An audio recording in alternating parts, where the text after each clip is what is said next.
You are watching News 41 Network. Hello everyone, मैं हूं आपके साथ मुदस्सिर अली और आप देख रहे हैं न्यूज़ 41 नेटवर्क। हर खबर ख़ास है। आइए देखते हैं क्या है आज की ख़ास खबर।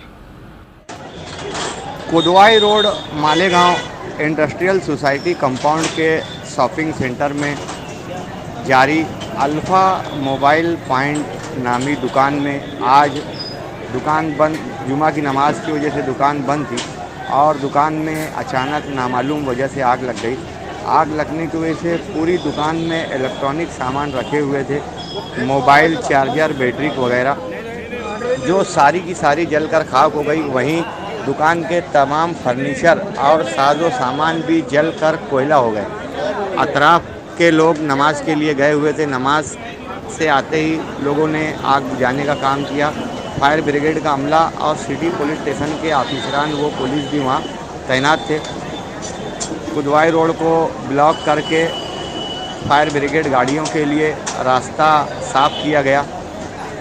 फायर स्टेशन पानी की टांकी करीब होने की वजह से फायर ब्रिगेड की गाड़ियाँ फौरी पहुँच गई और एक दुकान ही मुतासिर हो सकी, वरना इस दुकान से मुतासिर कई शॉपिंग सेंटर में दुकानें और भी थी जो इससे मुतासिर हो सकती थी। इस अल्फ़ा मोबाइल पॉइंट नामी दुकान में आग लगने से कमोबेश 5 से 7 लाख रुपए के नुकसान का अंदाज़ा बताया जा रहा है।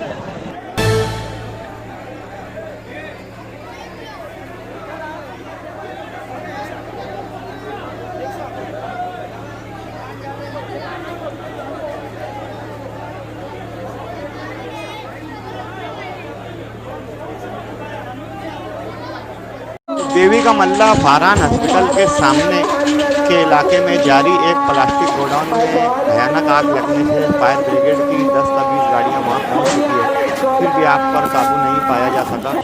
आग प्लास्टिक के बारदान, प्लास्टिक की थैलियाँ और प्लास्टिक के साजो सामान नहायत तेज़ी से जल रहे हैं। आवाम अतराफ के लोग इसे बुझाने की कोशिश कर रहे हैं। जुमा होने की वजह से कारोबार बंद है। अतराफ में गर्दी कम होने की वजह से आग बचाने में दिक्कत महसूस हो रही है। जो मीडिया नुमाइंदे वहां पहुंच सकते हैं, पहुंच के शूट कर सकते हैं। इसी तरह खबरें देखने के लिए सब्सक्राइब करें हमारे चैनल को और अपने दोस्तों में ज़रूर शेयर करें। आज के लिए बस इतना ही। देखते रहिए न्यूज़ 41 नेटवर्क, क्योंकि हर खबर ख़ास है। Have a good time.